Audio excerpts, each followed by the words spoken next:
ഇന്ന് നമ്മൾ ഉണ്ടാക്കാൻ പോകുന്നത് പനീർ ബട്ടർ മസാലയാണ്. അതിന് ആദ്യം ബട്ടർ ഇട്ട് കൊടുക്കാം. ചട്ടി ചൂടായി വരുമ്പോൾ ബട്ടർ ഇട്ട് കൊടുക്കണം.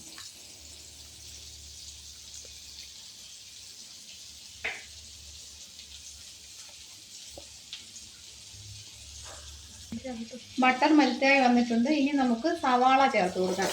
ഒരു 2 ചെറിയ സവാളയാണ് ചേർത്തിരിക്കുന്നത്. സവാള ഒരുവിധം വഴണ്ട് വരുമ്പോൾ തക്കാളി ചേർക്കണം.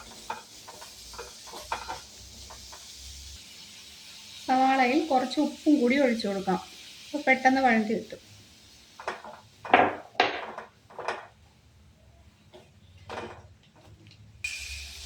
സവാള ഒരുവിധം വഴണ്ടി വന്നിട്ടുണ്ട്. ഇനി തക്കാളി ചേർത്ത് കൊടുക്കാം.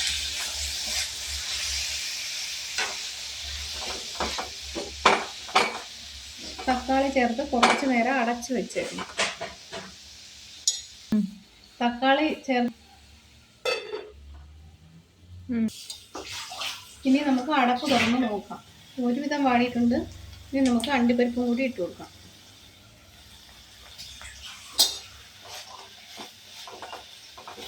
അണ്ടിപ്പരിപ്പും കൂടെ ഇട്ട ശേഷം കുറച്ച് സമയം കൂടി മൂടി വയ്ക്കാം. ഇനി അടപ്പ് തുറന്നിട്ട് നമുക്ക് ഇളക്കി കൊടുക്കാം. ഒരുവിധം വാടി വന്നിട്ടുണ്ട്. ഇനി നമുക്ക് കാശ്മീരി ചില്ലി പൗഡർ ചേർത്ത് കൊടുക്കാം. 1 ടീസ്പൂൺ കാശ്മീരി ചില്ലി പൗഡറാണ് ചേർത്തത്. എന്നിട്ട് ചെറിയ തീയിലിട്ടിട്ട് ഇളക്കി കൊടുക്കണം. ഇളക്കി കൊടുത്ത് ചെറുതായിട്ടൊന്ന് വഴറ്റിയിട്ട് ഓഫ് ചെയ്യണം.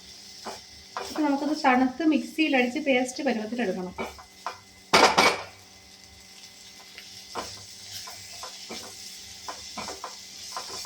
ഇനി ഇത് ഓഫ് ചെയ്ത് വയ്ക്കാം. കുറച്ച് തണുത്ത് കഴിഞ്ഞിട്ട് മിക്സിയിൽ അടിച്ച് പേസ്റ്റ് പരുവത്തിലാക്കി എടുക്കണം. മിക്സിയിൽ പേസ്റ്റ് പരുവത്തിൽ അടിച്ചു കൊണ്ട് വന്നിട്ടുണ്ട്.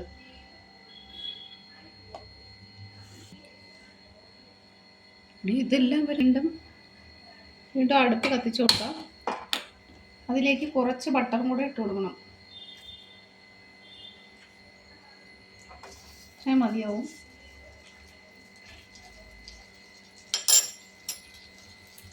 ബട്ടർ ഇട്ടതിന് ശേഷം ഇളക്കി മെൽറ്റാക്കി എടുക്കാം. ഇനി നമ്മൾ അരച്ച് വെച്ചിരിക്കുന്ന പേസ്റ്റ് ചേർത്ത് കൊടുക്കാം. തക്കാളിയും സവാളയും ചേർന്ന പേസ്റ്റാണ്.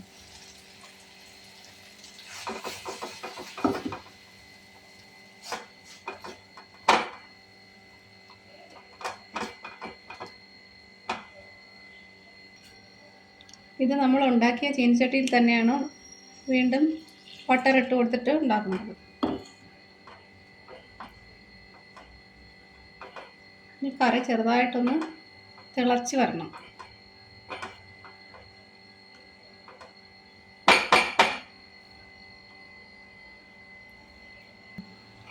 തിളച്ച് വരണം. ഞാൻ മിക്സി കഴുകി കുറച്ച് വെള്ളവും കൂടി ചേർത്തിട്ടുണ്ട്. കറി തിളച്ച് തുടങ്ങിയിട്ടുണ്ട്. നമുക്കിനി കുറച്ച് മല്ലിയില ഇട്ട് കൊടുക്കാം.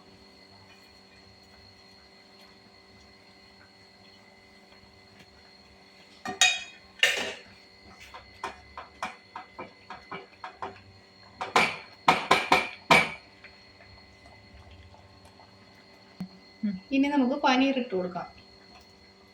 ക്യൂബുകളായി കട്ട് ചെയ്ത പനീറാണ്.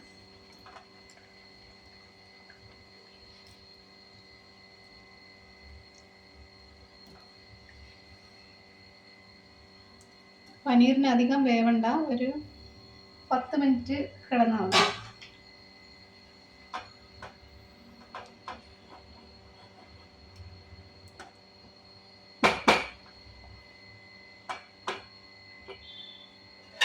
കുറച്ച് നേരം മൂടി വയ്ക്കാം.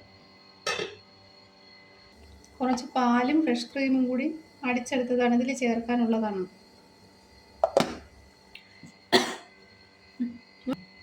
ഇത് കുറച്ച് പാലും ഫ്രഷ് ക്രീമും കൂടി അടിച്ചെടുത്തതാണ്. അതും കൂടി ചേർത്ത് കൊടുക്കാം.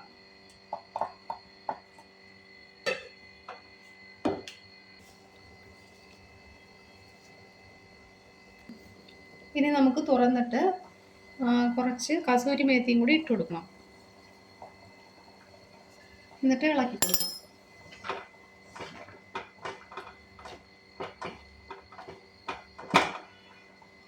വീണ്ടും അടച്ചു വയ്ക്കണം.